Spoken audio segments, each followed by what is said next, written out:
नमस्कार दोस्तों, स्वागत है आपका इस YouTube चैनल श्रवण जीएस क्लासेस में। कैसे हैं आप लोग? उम्मीद है कि आप लोग अच्छे होंगे, स्वस्थ होंगे और अपने लक्ष्य के प्रति समर्पित होंगे। और होना ही चाहिए। क्योंकि इस जीवन में, इस संसार में एक ही तो जीवन मिला है और इस जीवन का उपयोग अपने लक्ष्य के प्रति पूरी तरीके से समर्पित करके करना है और एक बड़ा लक्ष्य निर्धारित करना है और उस लक्ष्य के प्रति इतना समर्पित हो जाना है कि संसार में आपको कुछ नहीं दिखना चाहिए और एक न एक दिन आपको वही लक्ष्य इस संसार में महान बना देगा। इसीलिए एक बड़ा लक्ष्य निर्धारित कीजिए और उसके लिए हमेशा समर्पित हो जाइए। ठीक है, देखिए संसार में करोड़ों जीव हैं, अरबों जीव हैं, है ना। लेकिन इस प्रकृति ने आपको अगर इस मनुष्य रूपी जीवन दे के भेजा है, उसमें भी इस मनुष्य रूपी जीवन में भी एक बेहतर स्वस्थ इंसान बना के भेजा है, तो इस जीवन को नष्ट नहीं होने दीजिए। चाहे जो भी हो, जान लगा देना है, पूरी मेहनत करके पूरी ज़िंदगी झोंक देनी है अपने लक्ष्य के लिए। ज़्यादा नहीं, 4 से 5 साल। ठीक है, उसके बाद पूरी दुनिया आपको याद करेगा। ठीक है, तो यही चीज़ें ध्यान में रखनी है। देखिए करोड़ों जीव हैं संसार में और एक मनुष्य भी है। उस मनुष्य में भी कई सारे मनुष्य ऐसे हैं जिसको प्रकृति ने स्वस्थ नहीं बनाया है।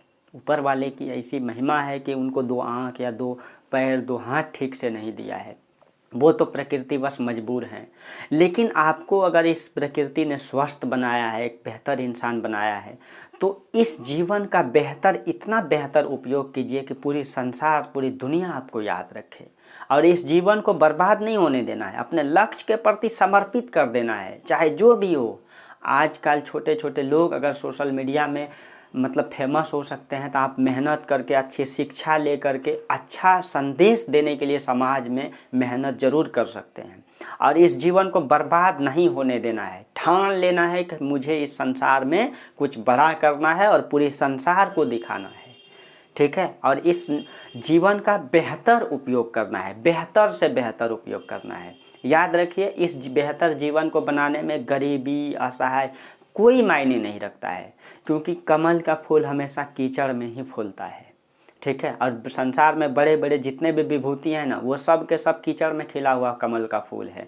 चाहे आप डॉक्टर भीमराव अंबेडकर को देख लीजिए, चाहे एपीजे अब्दुल कलाम को देख लीजिए, संसार में इसे भरे पड़े उदाहरण हैं। इसीलिए गरीबी, मजबूरी, ये आपका जीवन के लक्ष्य का जो है ना, आड़ा नहीं आना चाहिए। ठीक है, और कोई बहाना नहीं, इस जीवन का बेहतर उपयोग कीजिए। ठीक है, आप लोग कुछ छात्र छात्राएं नए हैं जो क्लास करते हैं, मैसेज करते हैं, आप लोग कॉल करते हैं। चलिए, अच्छी बात है, आप लोग मेहनत कीजिए। आप लोगों का बेहतर उम्र है और इस जीवन का ये जो उम्र है ना, 18 से 25 साल, जो आपका स्टार्टिंग उम्र है, इस उम्र को अगर आप बेहतर तरीके से अपने लक्ष्य के प्रति समर्पित कर दिए ना, तो पूरी की पूरी ज़िंदगी आपको जो है ना, पूरी दुनिया सलाम करेगा।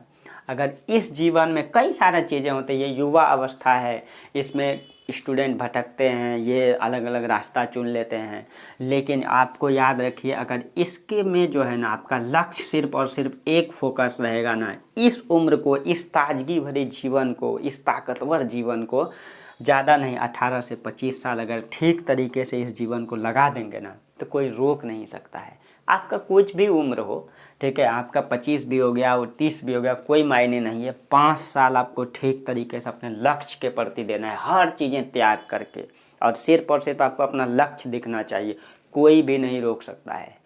ठीक है, आप किसी भी उम्र का हैं, ठीक है, बस 5 साल हर चीज़ें त्याग के अपने लक्ष्य के प्रति दे दीजिए, आपको कोई रोक नहीं सकता है। एक बात हमेशा याद रखना है कि ये जो अच्छा शरीर दिया है ना, इस शरीर को नष्ट नहीं होने देना है। इस जीवन का बेहतर उपयोग करना है, पूरे संसार में दिखाना है। ठीक है, चलिए, तो हम लोग पिछले क्लास में, अब टॉपिक्स पे आते हैं। हम लोग पिछले क्लास में चर्चा कर रहे थे, हम लोग भारत का भौतिक प्रदेश में उत्तर का पर्वतीय प्रदेश यानी हिमालयी पर्वत प्रदेश को हम लोग पढ़ लिए, और हम लोग इंट्रोडक्शन पढ़े, भारत का भौतिक विभाजन पढ़े, उसमें से एक टॉपिक भी पढ़ लिए। अब आप लोगों को समझ में आ ही गया होगा कि किस लेवल से पढ़ाई होगा, क्या आपसे क्वेश्चन बनेगा नहीं या नहीं बनेगा, क्या हम ठीक पढ़ाते हैं कि नहीं पढ़ाते हैं। अब इसका जांच तो आपको करना है। अब इसका जांच करने के लिए आपको क्या करना है, जैसे हम इंडियन ज्योग्राफी आपको पढ़ा रहे हैं, ठीक है। इंडियन ज्योग्राफी अगर हम आपको पढ़ा रहे हैं उसमें अगर हम हिमालयी पर्वत प्रदेश पढ़ाए तो आपको अब हमें जांच करना है या अपने आप को जांच करना है पढ़ के। तो अब आप लोग अगर सीरियस स्टूडेंट है, अपने लक्ष्य के प्रति पूरा फोकस है, आपको कुछ नहीं करना है, पढ़ाई करना है और पढ़ाई से ही लक्ष्य निर्धारित करना है, तो बस आपका यही काम है कि हम ज्योग्राफी पढ़ाए। अब आपको क्या करना है कि यूपीएससी या बीपीएससी जो भी है, बीपीएससी या एमपीपीएससी, ठीक है, एमपीपीसीएस हम लिख देते हैं, एमपीपीसीएस चाहे यूपीपीसीएस, ठीक है, यूपीपीसीएस, इस सब का क्वेश्चन बैंक निकालिए। सब का क्वेश्चन बैंक का 10 ईयर का क्वेश्चन बैंक निकालिए आप। 10 ईयर का पूरा पूछा गया, चाहे पीटी का क्वेश्चन हो चाहे मेंस का क्वेश्चन हो, ठीक है, मेंस का क्वेश्चन हो, निकालिए और उसको बनाइए कि हिमालयी पर्वत प्रदेश से जो क्वेश्चन पूछा गया है वो आपसे बनता है कि नहीं। अगर बनता है तो हम अच्छे पढ़ा रहे हैं, ठीक रास्ता पे जा रहे हैं। अगर नहीं बनता है तो आप कमेंट कीजिए। हाँ, कुछ फैक्ट ऐसा हो सकता है जो मतलब नहीं हो सका हो, लेकिन फैक्ट तो हम आप लोगों को बोले ही हैं। फैक्ट कुछ अपने से भी देखना पड़ेगा, वो आपको क्वेश्चन बैंक निर्धारित करेगा। लगभग क्वेश्चन बन जाएगा आपसे, 1-2 फैक्ट हो सकता है, बहुत सारा फैक्ट की तो कमी है नहीं, सूक्ष्म सूक्ष्म फैक्ट छूट जाता है तो 1-2 फैक्ट हो सकता है। बाकी कॉन्सेप्ट में मेंस लिखने में आपको थोड़ा सा भी दिक्कत आता है तो आप हमको बता सकते हैं। आप हमें भी जांच कर सकते हैं कि सर ठीक से पढ़ा रहे हैं या नहीं पढ़ा रहे हैं, ठीक है। तो आपका काम है कि चाहे यूपीएससी हो चाहे बीपीएससी हो, सब का 10 साल का क्वेश्चन निकाल के बनाइए ज्योग्राफी से। देखिए हिमालयी पर्वत प्रदेश से क्वेश्चन पूछा आपसे, अगर नहीं बनता है तो आप हमको बोलिए क्या। अब आपका अगर लक्ष्य एक ही है, निर्धारित है, और आप मेरे ऊपर विश्वास करके पढ़ाई कर रहे हैं, तो आपका काम अब क्या बच गया, आपका काम बच गया कि अब आपको इस तरीके से एनालिसिस करना है, क्वेश्चन बनाना है, ठीक है। चलिए अब हम अपनी टॉपिक पे आते हैं। हम लोग आज पढ़ेंगे मध्यवर्ती मैदानी प्रदेश, ठीक है। एक क्षेत्र को हम लोग पढ़ लिए, हिमालयी पर्वतीय प्रदेश को पढ़ लिए। अब मध्यवर्ती मैदानी प्रदेश या उत्तर का मैदानी प्रदेश जिसको हम लोग कहते हैं, ठीक है, उत्तर का मैदानी प्रदेश या फिर मध्यवर्ती मैदानी प्रदेश। चलिए अब इसके बारे में हम लोग अच्छे से डिटेल से पढ़ाई करते हैं। देखिए तो एक इसका पहले मैप बना लेते हैं मैदानी प्रदेश का। आप लोग भी मैप बनाइए साथ साथ।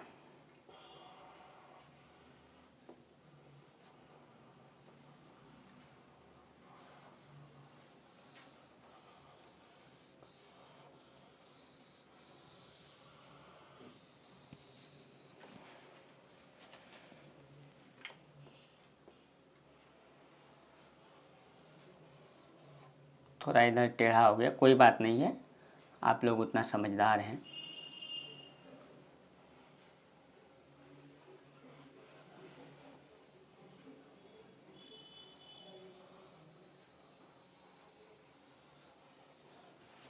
चलिए ये इंडिया हो गया, ठीक है। अब देखिए हम लोग इसमें से उत्तर का हिमालयी पर्वत प्रदेश पढ़ लिए क्या, हम लोग पूरा का पूरा उत्तर का हिमालयी पर्वत प्रदेश पढ़ लिए। हम लोग भारत का भौतिक विभाजन में क्या क्या देखे थे, उत्तर का पर्वत प्रदेश, प्रायद्वीप पठारी प्रदेश, मध्यवर्ती मैदानी प्रदेश और तटवर्ती मैदानी प्रदेश और द्वीप समूह हम लोग बांटे थे। तो एक भाग हम लोग ये जो हिमालयी पर्वत है ये हम लोग पढ़ लिए क्या, हिमालयी पर्वत प्रदेश पढ़ लिए। और आप लोगों से अच्छा से क्वेश्चन बन जाएगा, आप लोग बनाइए, सारा क्वेश्चन बन जाएगा आप लोगों से, ठीक। ये हिमालयी पर्वत प्रदेश पढ़ लिए। अब हम लोग मध्यवर्ती मैदानी प्रदेश, जो मध्यवर्ती मैदान है ये देखिए यहाँ से स्टार्टिंग है, मध्यवर्ती जो मैदान है, अगर इसका मैपिंग करेंगे तो आप लोग भी मैपिंग कीजिएगा साथ साथ, ठीक है। देखिए यहाँ पे पड़ता है आपका ये शिवालिक श्रेणी, उसके बाद यहाँ पे आपका छोटा नागपुर का पठार, और इस प्रकार से मैदानी प्रदेश बना हुआ है, ठीक। थोड़ा सा इधर कम कर लेते हैं, यहाँ पे छोटा नागपुर का पठार, और ये जो बीच वाला इलाका है पूरा का पूरा ये है मैदानी प्रदेश, ये पूरा का पूरा मैदान है, ये है मैदानी प्रदेश,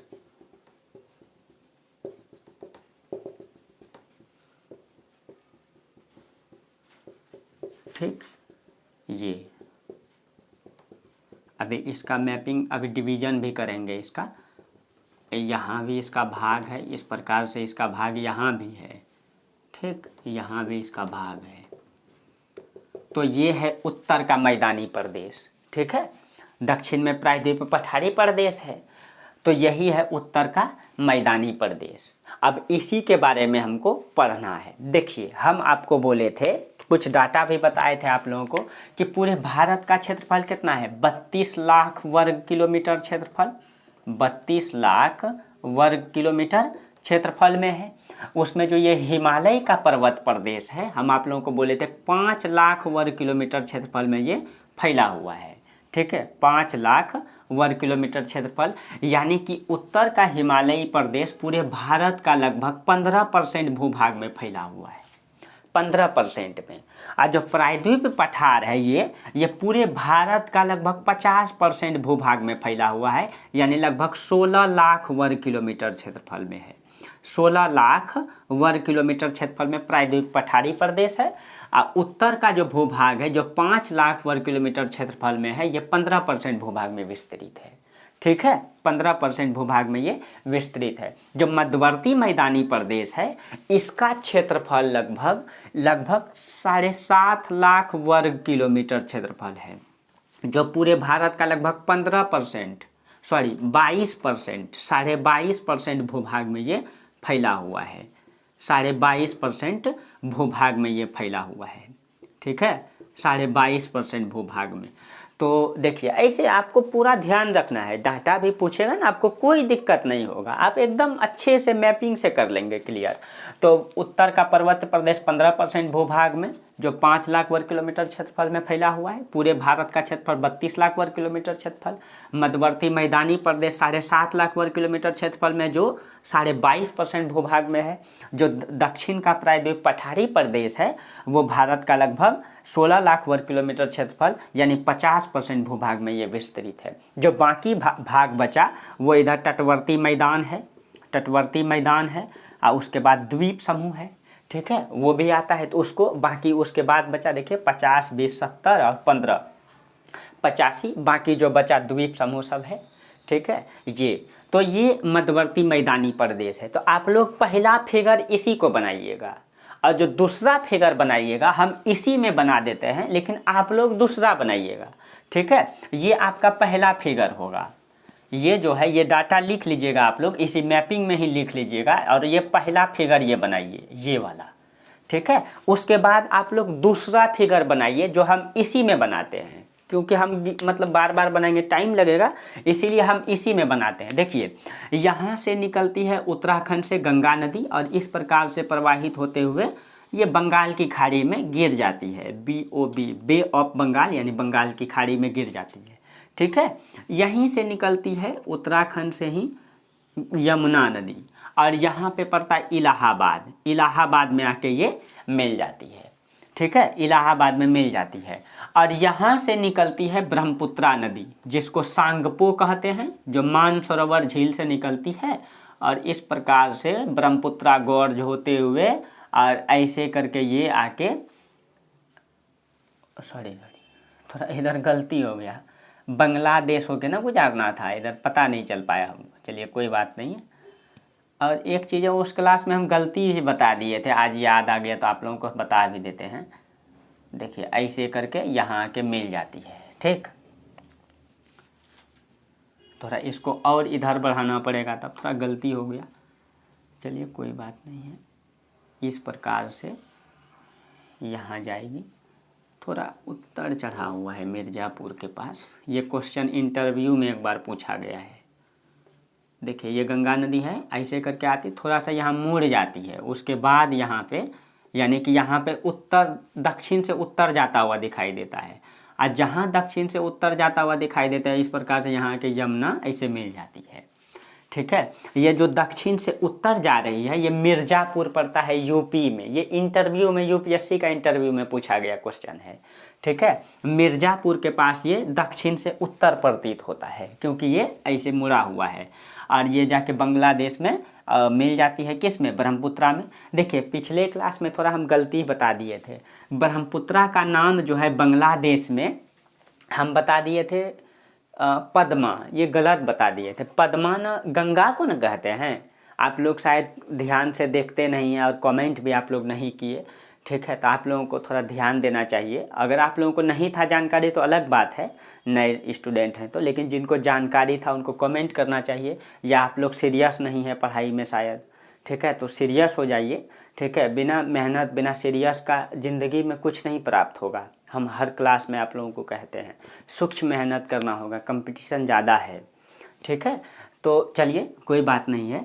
तो देखिए ब्रह्मपुत्रा नदी को बांग्लादेश में ना जमुना कहते हैं, जमुना, यमुना नहीं जमुना।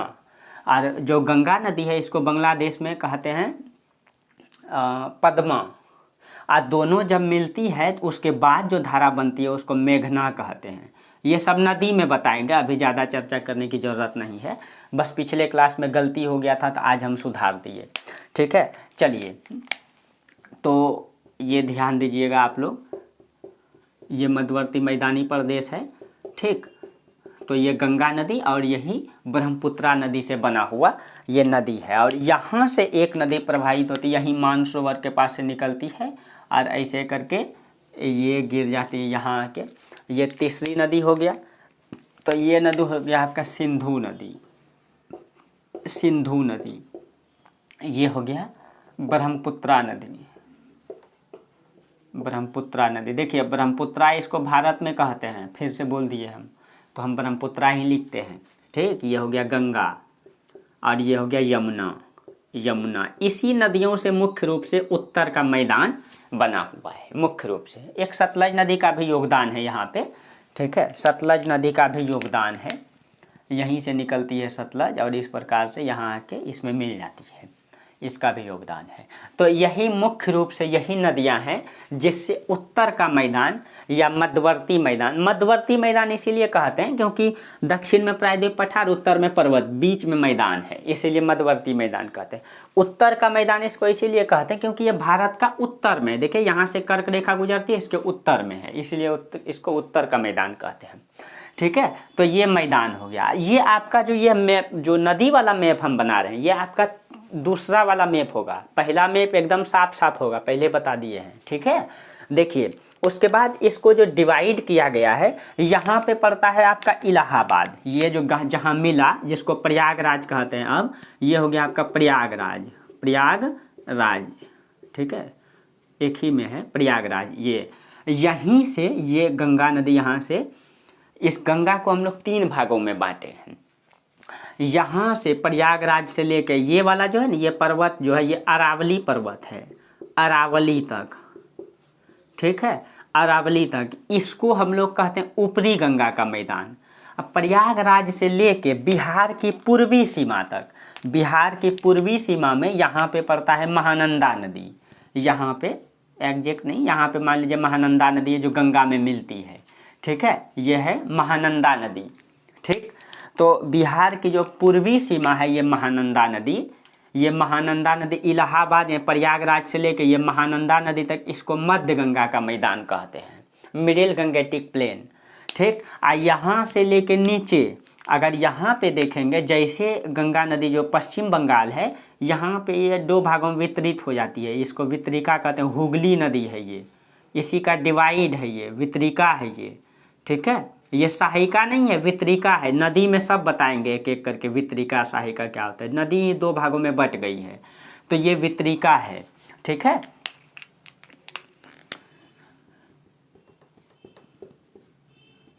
ये हुगली नदी है।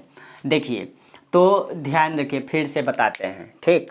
देखिए जो ये वाला अरावली पर्वत से लेके ये प्रयागराज की सीमा तक, इसको हम लोग कहते हैं ऊपरी गंगा का मैदान, इसको कहते हैं ऊपरी गंगा का मैदान। देखिए इसको कहते हैं ऊपरी गंगा का मैदान। आप लोग पूरा लिखिएगा। प्रयागराज से महानंदा नदी तक इसको कहते हैं मध्य गंगा का मैदान, ठीक है, मध्य गंगा का मैदान। और यहाँ से लेके पूरा पश्चिम बंगाल तक इसको कहते हैं निम्न गंगा का मैदान, इसको कहते हैं निम्न गंगा का मैदान, ठीक।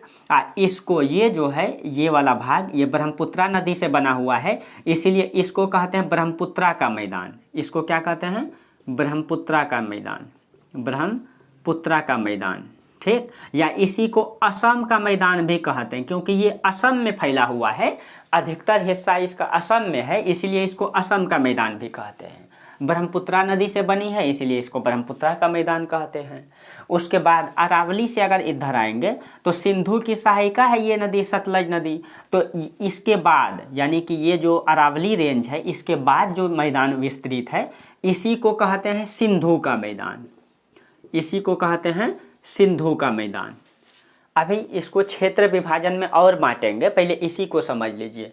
तो देखिए, मुख्य रूप से अगर हम गंगा नदी की अगर बात करेंगे तो देखिए, मध्यवर्ती मैदानी प्रदेश का अगर हम बात करेंगे तो ये अरावली रेंज से पश्चिम सिंधु का मैदान, इसको 1 नंबर कर लीजिए। अब जो मुख्य रूप से गंगा का मैदान है, गंगा का मैदान को 3 भागों में बांटे हैं, ठीक है। ये ऊपरी गंगा का मैदान, मध्य गंगा का मैदान और निम्न गंगा का मैदान, 3 भागों में बांटे हैं, ठीक, 3 भागों में। और उसके बाद एक सिंधु का मैदान और एक इधर हो गया असम या ब्रह्मपुत्रा का मैदान। यही मुख्य रूप से मैदान है, इसका विभाजन है नदियों से, ठीक। ये नदी से विभाजन हम बता दिए आप लोगों को, कहाँ से कहाँ तक है ये भी ध्यान रखना है। ये महानंदा नदी आप लोग लिख लीजिएगा, यहाँ प्रयागराज जिसको इलाहाबाद भी कहते हैं, ठीक। तो ये हो गया नदी से विभाजन। अब इसी मैदान का इस पिक्चर को और क्षेत्र विभाजित अच्छे से बना देते हैं एक फिगर। ये आपका दूसरा फिगर होगा, ठीक। पहला फिगर सिर्फ मतलब मैदान को बनाना है, दूसरा फिगर में विभाजित करके दिखाना है, तीसरा फिगर में हम बाहर में बनाते हैं इसी मैदान को ठीक तरीके से, ठीक। देखिए, आप लोगों को एकदम क्लियर हो जाएगा, कोई भी चीज़ें आप पढ़िएगा कहीं भी दिक्कत नहीं होगा कॉन्सेप्ट के साथ।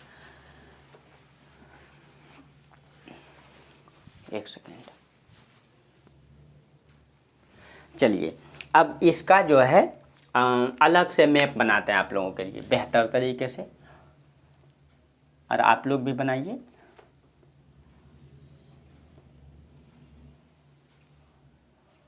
इस प्रकार से, इतना भी नहीं है तिरछा, इसी मैदान को बस, अरे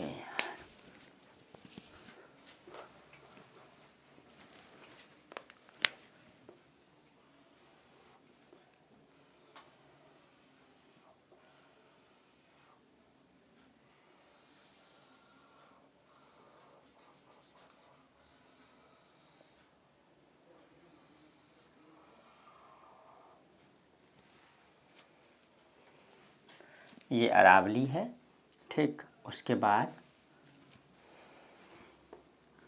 थोड़ा सा यहाँ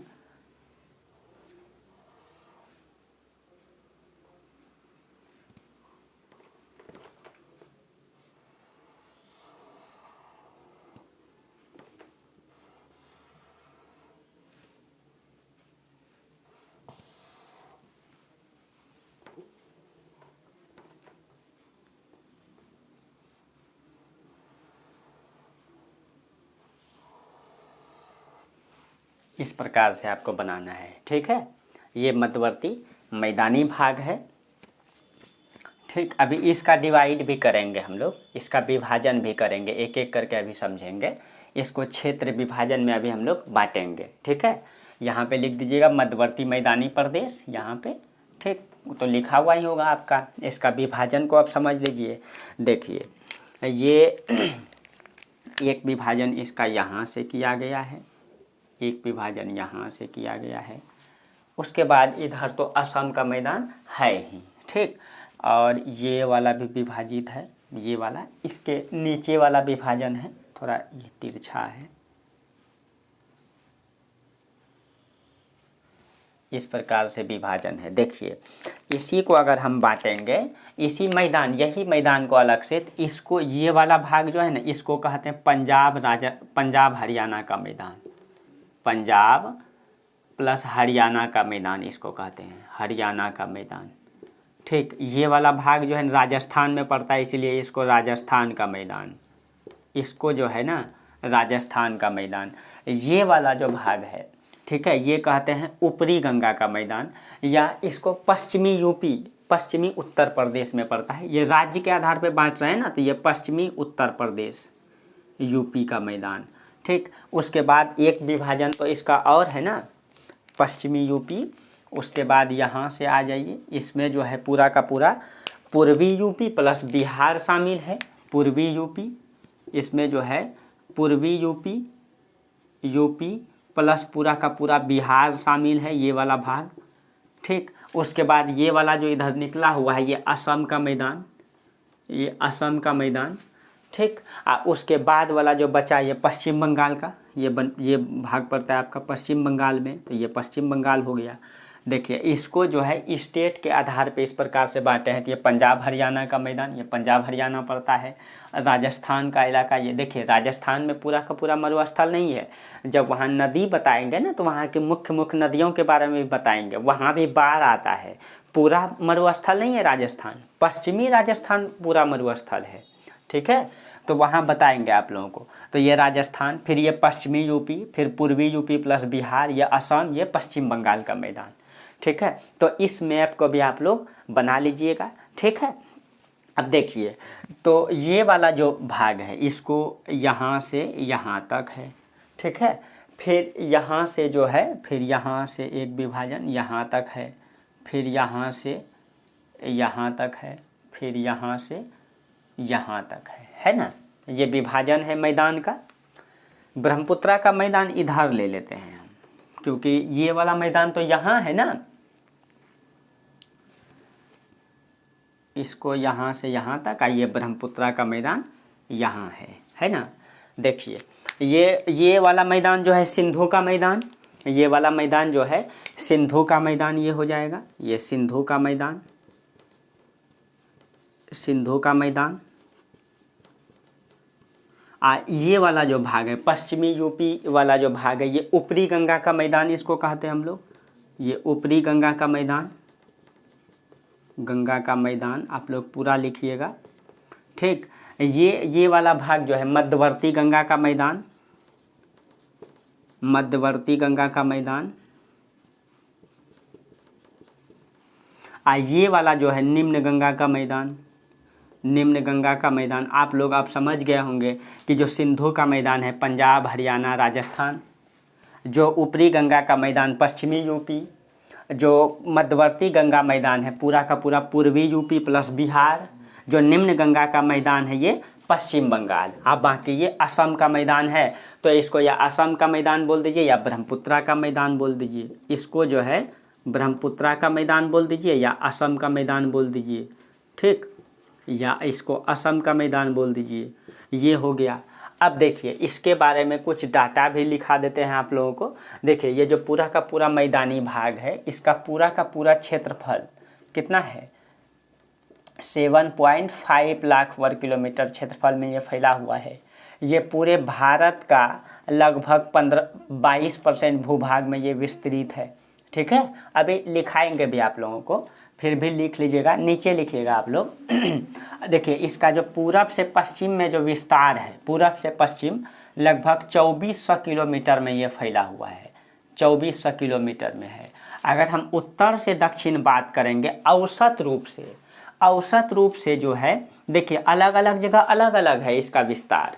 कहीं कहीं इसकी चौड़ाई 500 किलोमीटर है, तो औसत चौड़ाई इसका जो है 500 किलोमीटर से लेके 80 किलोमीटर तक है। कहीं कहीं इसकी चौड़ाई 80 किलोमीटर ही है। जैसे यहाँ पे देखिए ये सकड़ा हो जाता है, यहाँ पे सकड़ा हो जाता है, ये राजमहल की पहाड़ी है। ठीक है, ये राजमहल की पहाड़ी के पास ये सकड़ा हो जाता है, तो यहाँ इसकी चौड़ाई कम दिखाई देगा आपको, जब फिर यहाँ कम दिखाई देगा, जबकि यहाँ पे देखिए इसका चौड़ाई अधिक है।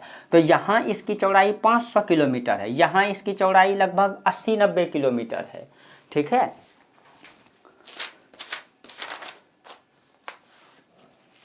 वो भी हम लिख देते हैं। यहाँ जो है इसकी चौड़ाई यहाँ पे लिख लीजिएगा 80 से 90 किलोमीटर, 80 से 90 किलोमीटर ये चौड़ा है यहाँ पे।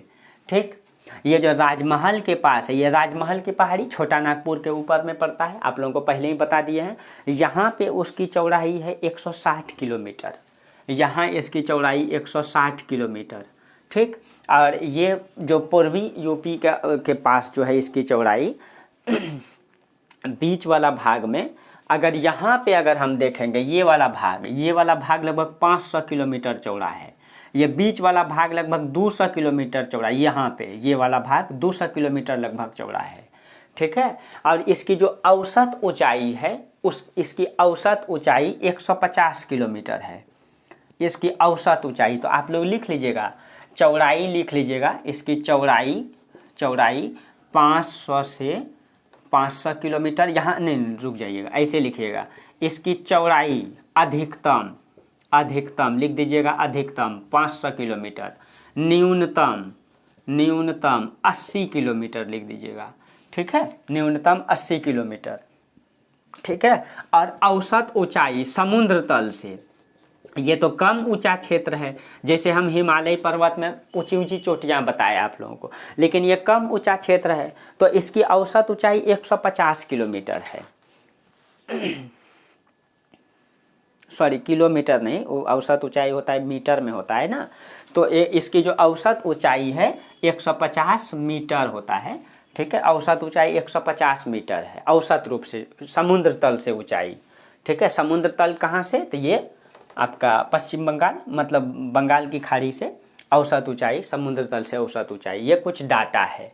अब पहले इसके बारे में हम लिखा देते हैं, उसके बाद जो है आप लोग ठीक से समझ जाइएगा, ठीक है। देखिए अब हम इसके बारे में क्या क्या समझना था, तो इसका यहाँ पे पहले थोड़ा सा जगह बचा होगा, तो इसके बारे में क्या क्या हम लोग पढ़ते हैं वो लिख लीजिए। पहले हम लोग परिचय को पढ़े, और परिचय के बारे में अभी लिखाएंगे, अभी खाली इंट्रोडक्शन अभी बताए हैं।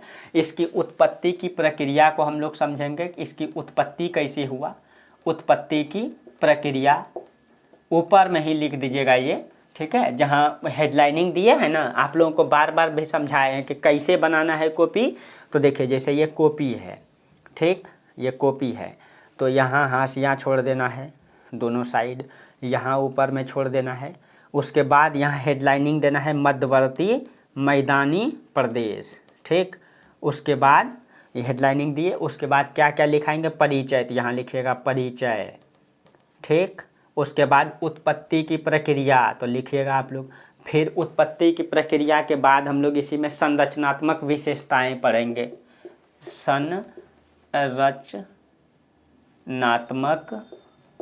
विशेषताएं पढ़ेंगे, ठीक है, विशेषताएं पढ़ेंगे, संरचनात्मक विशेषताएं, इसी प्रकार से लिखिएगा, ठीक है। संरचना, उसके बाद प्रादेशिक विभाजन को पढ़ेंगे, इसके बाद प्रादेशिक विभाजन जो अभी हम बताए, ये देखिए प्रादेशिक विभाजन, अभी इसके बारे में लिखाएंगे। तो इस प्रकार से अब जैसे मैप बनाने बोलेंगे तो आपको यहाँ बीच में मैप बना देना है, ठीक। उसके बाद जैसे हम कुछ लिखाएंगे तो यहाँ से लिखना स्टार्ट करना है, फिर इसे लिखना है, ठीक। जैसे बोलेंगे पैराग्राफ चेंज तो यहाँ से फिर स्टार्ट करना है, फुल स्टॉप तो ऐसे दे देना है। तो कॉपी को सुंदर तरीके से बनाइए, ठीक है, ताकि आपको समझने में कोई दिक्कत ना हो और आपको अभी से लिखने का बेहतर प्रैक्टिस हो जाए, ठीक है। चलिए अब आप लोग थोड़ा सा लिखना स्टार्ट कीजिए। तो पहले इसका परिचय हम आप लोगों को लिखा देते हैं, फटाफट लिखिए। तो अब यहाँ से लिखना स्टार्ट करना है, लिखिए मध्यवर्ती मैदानी प्रदेश, थोड़ा स्पीड बोलेंगे, हम आप लोगों को बार बार बोल देंगे, आप लोग रोक रोक करके लिख दीजिएगा, हम स्पीड बोल देते हैं। लिखिए मध्यवर्ती मैदानी प्रदेश लगभग, लिखिएगा भारत का लगभग 7.5 लाख पहले ही लिखा चुके हैं, 7.5 लाख वर्ग किलोमीटर क्षेत्रफल में उत्तरी पर्वतीय प्रदेश और प्रायद्वीप पठार के मध्य में स्थित है। फिर लिखेगा इसकी उत्पत्ति, कोमा दे के लिखिएगा, इसकी उत्पत्ति नदियों द्वारा लाए गए जलोढ़कों के निक्षेप से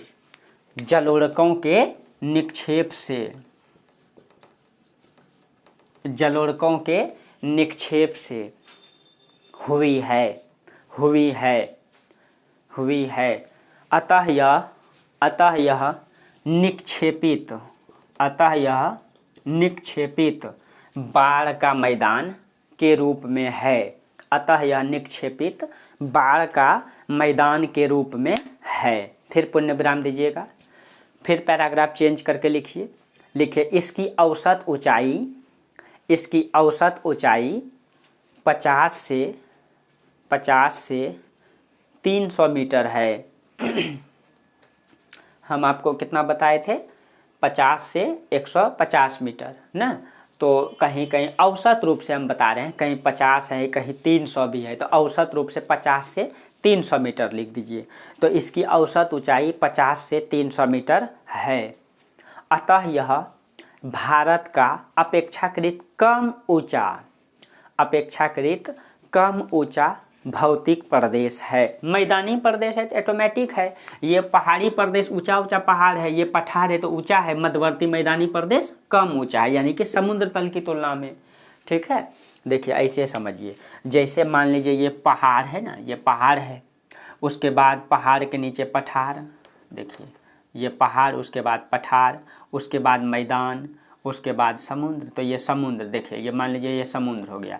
तो यहाँ तक ये देखिए, यहाँ तक मान लीजिए समुद्र का पानी है, यहाँ तक समुद्र की पानी है। ठीक है, यहाँ तक, तो यही समुद्र का लेयर हो गया।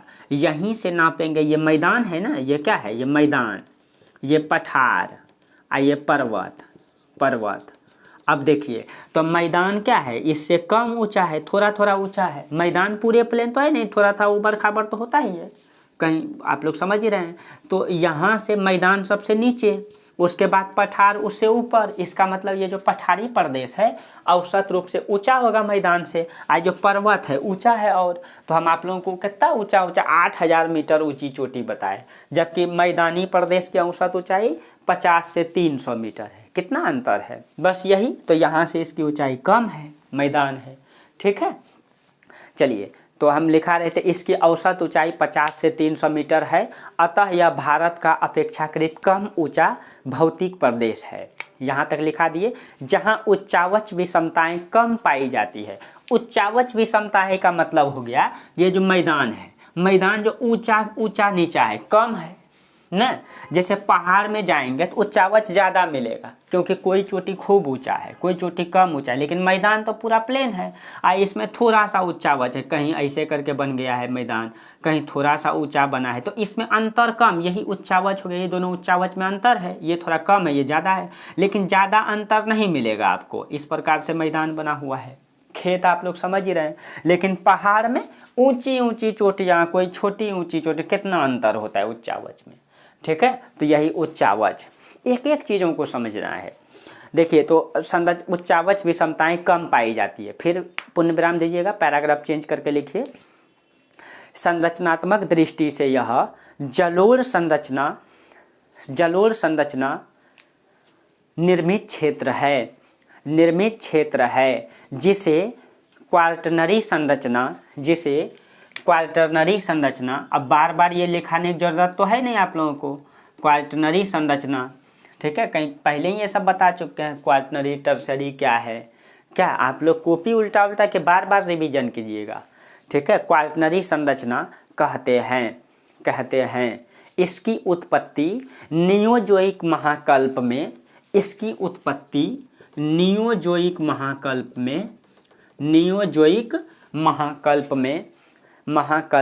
प्लीस्टोसीन से होलोसीन काल तक हुई है। प्लीस्टोसीन से होलोसीन काल तक हुई है। अब आप लोगों को ये बताने की ज़रूरत नहीं है, क्योंकि पहले ही बता चुके हैं कि pre Palaeozoic, Mesozoic, Cenozoic, Neozoic. First वाला को 2 भागों में बांटे हैं, आर्कियन, प्री कैम्बियन। फिर दूसरे वाले को 6 भागों में बांटे हैं ना। तो उसमें प्री कैम्बियन के बाद हम कैम्बियन, ऑर्डोवेशियन, सिलेरियन, डिवेलियन, कार्बोनिफेरस, पर्मियन, ये पूरा बता चुके हैं ना। फिर इओसिन, ओलिगोसिन, मायोस, पूरा सब चीज़ें हम बता चुके हैं। तो आपको ये, अगर आपको ध्यान में नहीं है तो कॉपी उल्टा के एनालिसिस कर लीजिए। लास्ट वाला है ये क्वार्टरनरी, मतलब चौथी, यानी कि नवीन संरचना है ये। ठीक है, इसीलिए मैदानी प्रदेश, अगर क्वेश्चन ये भी आ जाए, निम्नलिखित में कौन सबसे नवीन भौतिक प्रदेश है, 4 ऑप्शन देगा, पठारी प्रदेश, पर्वतीय प्रदेश, मैदानी प्रदेश। इस प्रकार से एगो देगा इनमें से सभी या नन। तो देखिए, ये तो सबसे प्राचीन है, आपको पहले ही बता चुके हैं, ये सबसे प्राचीन आर्कियन संरचना है। ये टर्शियरी संरचना है, तृतीयक कालीय, क्वाटरनरी, ये चौथा। ये तो सबसे नया कौन हो जाएगा? मैदानी प्रदेश।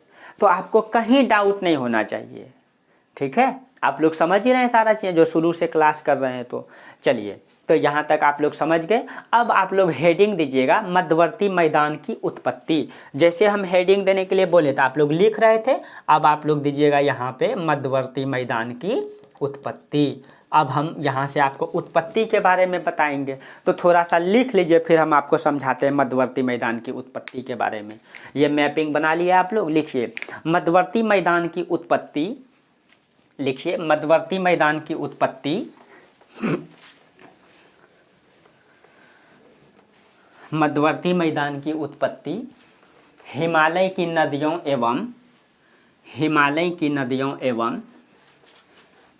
एवं प्रायद्वीपीय पठार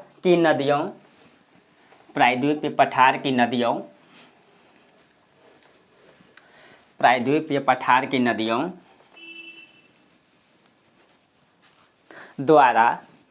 द्वारा लाए गए जलोढ़कों के निक्षेप से हुई है। इसकी उत्पत्ति की वैज्ञानिक व्याख्या प्लेट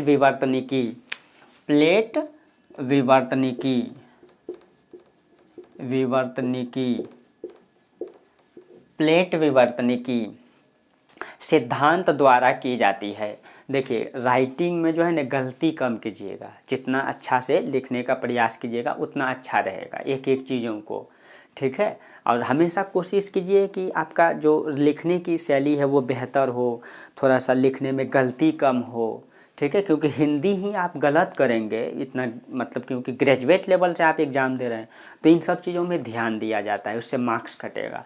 तो इन सब चीज़ों में ध्यान दीजिएगा थोड़ा सा। जहाँ गलती होगा गूगल सर्च करके देख लीजिएगा बार बार, ठीक है, जहाँ गलती होगा।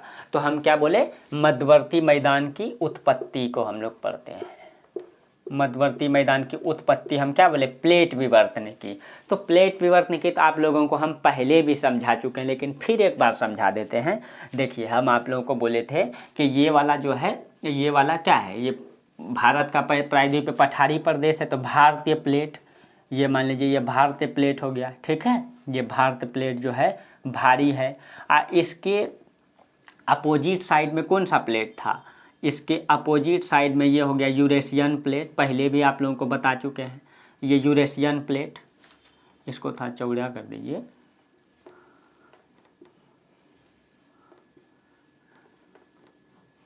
ये यूरेशियन प्लेट है, ठीक। तो दो प्लेट है, ये हो जाएगा आपका भारतीय प्लेट, और ये हो जाएगा यूरेशियन प्लेट। दोनों आपस में कौन सी क्रिया हो रही है यहाँ पे, अभिसारी क्रिया। ये सब पहले समझा चुके हैं। इसी से मैदान की उत्पत्ति कैसे हुई है यही बता रहे हैं आप लोगों को। तो ये भारतीय प्लेट, यूरेशियन प्लेट एक दूसरे की ओर अग्रसर हुआ अभिसारी गति के कारण। जब दोनों एक दूसरे की ओर अग्रसर हुआ तो भारतीय प्लेट क्या है, ये अधिक घनत्व का प्लेट है। इसका घनत्व क्या है, अधिक है। इसका घनत्व क्या है, कम है ना। भारतीय प्लेट अधिक घनत्व है और यूरेशियन प्लेट कम घनत्व है। इसीलिए भारतीय अधिक घनत्व का प्लेट क्या हो गया, क्षैपित हो गया। जब ये क्षैपित हो गया तो इसका बल कहाँ लगेगा, इसका बल ऑटोमेटिक है कि नीचे लगेगा। इसका बल जो है इस प्रकार से लग रहा है तो ये नीचे लगेगा ना। इसका बल इधर से लग रहा है तो ये नीचे लगेगा। इसका ये डिवाइड हो जाएगा, इसका जो है डिवाइड हो जाएगा, ठीक है। अब देखिए ये क्षैपित हुआ। अब जब क्षैपित हुआ तो ये भारतीय प्लेट तो अधिक था, यानी कि दो प्लेट टकराया, भारी प्लेट नीचे धंस गया। लेकिन ये जो दूसरा प्लेट इसके ऊपर चढ़ेगा तो ऑटोमेटिक ऐसे करके मुड़ेगा। यानी एक प्लेट ये है, मान लीजिए ये भारी प्लेट है, इसमें 3 पेन है, ये भारी है।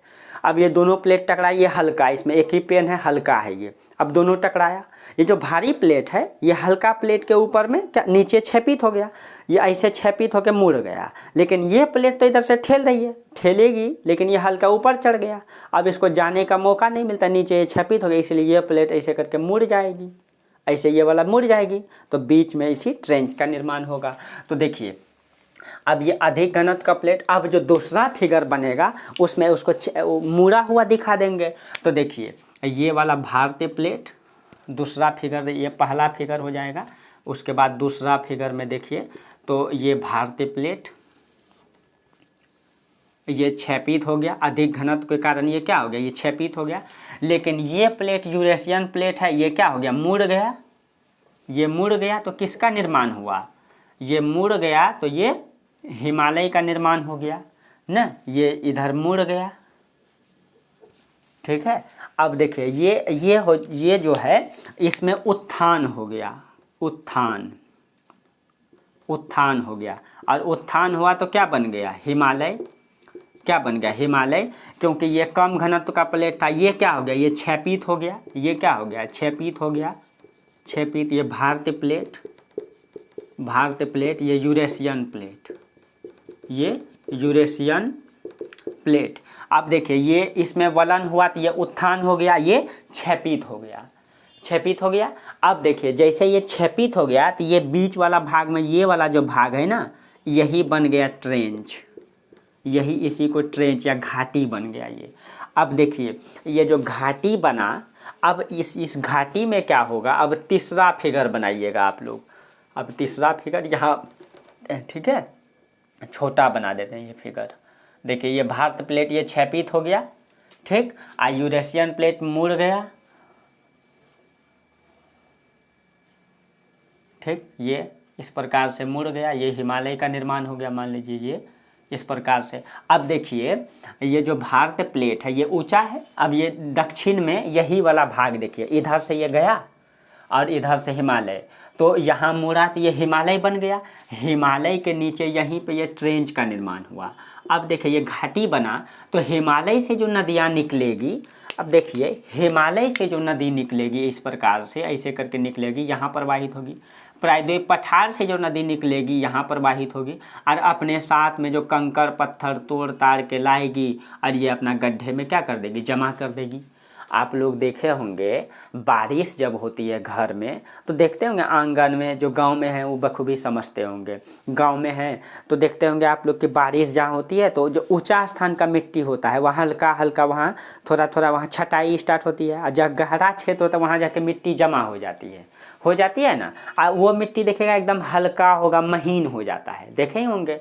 तो उसी प्रकार से ये जो नदियां हैं अपने साथ साथ कंकड़ पत्थर ला के यहाँ पे जमा कर दी और ये निक्षेपित कर देती। ये वाला भाग यही ट्रेंच में बन गया, क्या, यही मैदान। इसी प्रकार से मैदान की उत्पत्ति हुई है। ठीक है, ये आपका तीसरा फिगर हो गया। यहाँ लिख दीजिएगा ये क्षैपित, ये भारतीय प्लेट, ठीक, ये यूरेशियन प्लेट, यहाँ पे आप लोग लिख दीजिएगा। यहाँ पे ट्रेंच का निर्माण हो गया, ठीक, ट्रेंच का निर्माण हो गया। और इधर से जो है ये जो नदी है ये प्रायद्वीपीय पठारी नदी, यहाँ पे लिख दीजिएगा प्रायद्वीप पठारी नदी। और यहाँ लिख दीजिएगा हिमालयी नदी। अब इन दोनों के निक्षेप से, उनके द्वारा लाए गए निक्षेप से क्या बन गया है, मैदान का निर्माण हुआ है। तो देखिए इधर से आई गंगा नदी, इधर से यमुना नदी, इधर से ब्रह्मपुत्रा नदी पहाड़ से आई और कई सारे नदियों ने अपने निक्षेप से इन क्षेत्रों में मैदान। देखिएगा इधर से बहुत सारी नदियां हैं, जैसे भी यहाँ पे चंबल नदी, इसके कई सारी सहायक नदी है। इधर से यहाँ पे कई सारा नदी है सहायक, और इधर से भी सहायक नदी है कई सारा। और यही नदी जो है मैदान का निर्माण करती है अपने मिट्टी के निक्षेप से। तो इधर से प्रायद्वीप पठारी नदी और उधर से हिमालयी नदी, और इस बीच में क्या बन गया, मैदान। तो इसी प्रकार से ये मैदान का निर्माण हुआ है। ठीक है, अब इसके बारे में थोड़ा सा लिख लीजिए, इस फिगर को बना लीजिए, उसके बाद लिख लीजिए। यहाँ पे ये ट्रेंच में निक्षेप, यहाँ लिखिएगा ट्रेंच में निक्षेप, तो आपको क्लियर रहेगा। ट्रेंच में निक्षेप लिख दीजिएगा, उसके बाद लिखना स्टार्ट कीजिए फटाफट। लिखिए, अब लिखिए फिगर के बाद लिखना स्टार्ट कीजिए। इस सिद्धांत के अनुसार, यानी कि प्लेट विवर्तन की हम समझाए तो इस सिद्धांत के अनुसार लिखिएगा, इस सिद्धांत के अनुसार भारतीय प्लेट और यूरेशियन प्लेट में अभिसारी क्रिया घटित होने से, भारतीय प्लेट और यूरेशियन प्लेट में अभिसारी क्रिया घटित होने से कम घनत्व के यूरेशियन प्लेट में, कम घनत्व के यूरेशियन प्लेट में वलन की क्रिया घटित हुई, वलन की क्रिया घटित हुई, जिसके कारण हिमालय का निर्माण हुआ, जिसके कारण हिमालय का निर्माण हुआ। पूर्ण विराम दीजिएगा, पैराग्राफ चेंज कीजिएगा।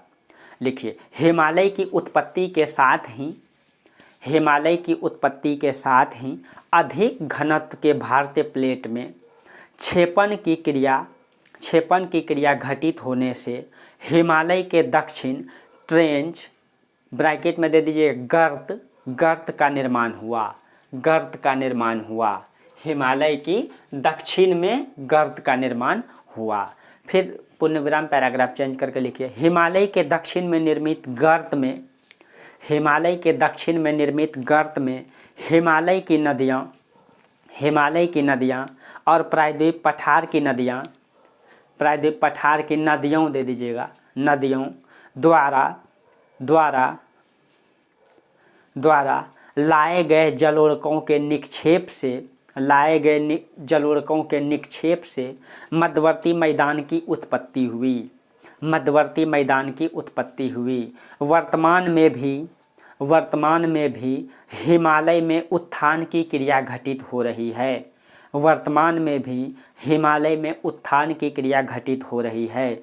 इसी कारण यहाँ की नदियाँ युवावस्था में बनी हुई है, यहाँ की नदियाँ युवावस्था में बनी हुई है। इस नदियों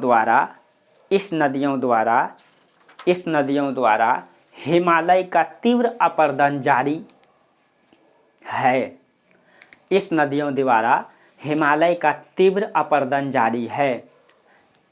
पुण्य विराम दीजिएगा। इस अपरदित पदार्थों का वर्तमान में भी निक्षेप हो रहा है, वर्तमान में भी निक्षेप हो रहा है। अतः मध्यवर्ती मैदान वर्तमान में भी निर्माण की प्रक्रिया में है, वर्तमान में भी मध्यवर्ती मैदान निर्माण की प्रक्रिया में है। चलिए, आप लोगों को समझ में आ गया होगा। अब देखिए, तो अब आप लोगों को अब मैदान का एक एक करके विभाजन करके आप लोगों को अब बता देते हैं। यहाँ तक क्लियर हो गया। अब मध्यवर्ती मैदान की संरचना लिखिए, मध्यवर्ती मैदान की संरचना, हेडिंग दीजिए, मध्यवर्ती मैदान की संरचना। आप संरचना के बारे में पहले देख लीजिए, फिर उसका विभाजन को समझा देते हैं। मध्यवर्ती मैदान की संरचना,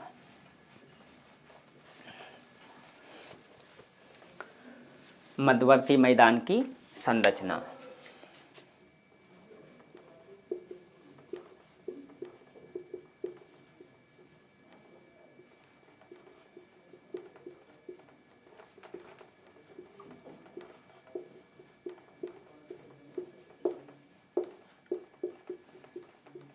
मध्यवर्ती मैदान की संरचना लिखिए। मध्यवर्ती मैदान की संरचना में लिखिए, मध्यवर्ती मैदानी प्रदेश संरचनात्मक दृष्टि से क्वार्टनरी जलोढ़ संरचना का क्षेत्र है, क्वार्टनरी जलोढ़ संरचना का क्षेत्र है। लेकिन उत्पत्ति की प्रक्रिया विकास का समय तथा जलोढ़ कणों की भौतिक गुणों के आधार पर विभिन्न क्षेत्रों में संरचनात्मक विविधताएं पाई जाती है, विभिन्न क्षेत्रों में संरचनात्मक विविधताएं पाई जाती है, संरचनात्मक विविधताएं पाई जाती है। पुण्य विराम दीजिएगा, पैराग्राफ चेंज करके लिखिएगा, यहाँ की प्रमुख संरचनाएं निम्नलिखित है। अब इसी में देखिएगा, जो प्रमुख संरचना है सबसे पहले आइएगा, तो यहाँ अभी आपको उसका मैपिंग भी बनाएंगे। सबसे पहले भावर प्रदेश उसको कहते हैं, सबसे पहले भावर प्रदेश, एक एक करके अभी समझाएंगे आप लोगों को। दूसरा भावर प्रदेश के नीचे जो है ना तराई प्रदेश है, तराई प्रदेश, ठीक, तराई प्रदेश। उसके बाद तीसरा, ये संरचनात्मक दृष्टि से तराई प्रदेश, उसके बाद बांगर प्रदेश, उसके बाद जो है बांगर प्रदेश, उसके बाद खादर प्रदेश, खादर प्रदेश, और पांचवा में डेल्टाई प्रदेश, डेल्टाई प्रदेश। आप लोग पूरा लिखिएगा, डेल्टाई प्रदेश, ठीक है। तो पहले भावर, फिर तराई, फिर बांगर, फिर खादर, फिर डेल्टाई प्रदेश। अन्य इसी में मैदानी क्षेत्र में भी आपको कई सारे संरचनाएं देखने को मिलेगा। लिखिएगा अन्य संरचनाएं, अन्य संरचनाएं, इसके नीचे लिख के डैश दीजिएगा। उसी में आप लोग लिखिएगा पैरा डेल्टा, आगे बताएंगे ये पैरा डेल्टा क्या होता है, पैरा डेल्टा, ठीक है, पैरा डेल्टा, ये सब इसको भी समझाएंगे ये क्या होता है। उसी में लिखेगा रेह या कल्लर, रेह या कल्लर, रेह या कल्लर।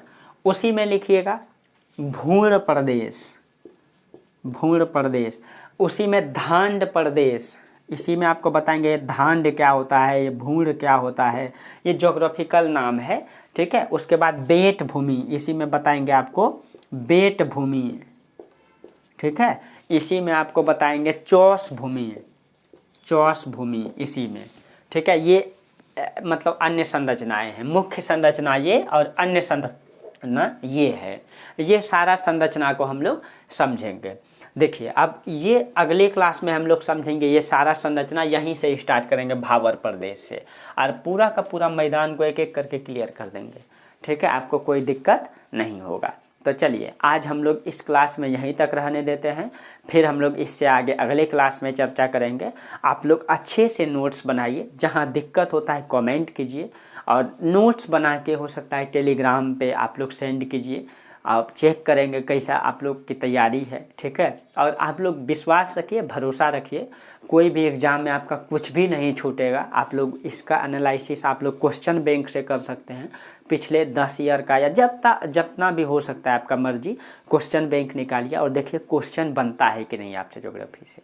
अगर बनता है तो हम अच्छे पढ़ाते हैं, ठीक। देखिए सब टीचर अच्छे पढ़ाते हैं, मतलब मेरा मूल्यांकन आप कीजिएगा तो, ठीक है, कि हम भी उसमें शामिल हैं या नहीं, हम भी आपको रास्ते से भटका रहे हैं या फिर कुछ भी पढ़ा के निकल जाते हैं। ये इसका मूल्यांकन यही है कि आपसे क्वेश्चन बनना चाहिए। अगर क्वेश्चन नहीं बनता है तो पढ़ाई ठीक नहीं चल रही है, अगर क्वेश्चन बनता है तो पढ़ाई बेहतर है, ठीक है। तो हम आपको जानकारी के साथ साथ आपका एक कॉम्पिटिटिव एग्ज़ाम को भी लेके चलते हैं, ताकि आपको जानकारी भी हो, कॉम्पिटिटिव एग्ज़ाम भी आपका निकले, हर चीज़ों को हम फॉलो करते हैं। चलिए, और आप लोगों को भी फॉलो करना है, आप लोग भी इस चैनल को आगे बढ़ाइए, सपोर्ट कीजिए, ताकि हम आप लोगों के लिए और बेहतर से बेहतर करें क्या। चलिए तो आज यहीं तक रहने देते हैं, तब तक के लिए फिर आप लोगों को बहुत बहुत धन्यवाद। Thank you.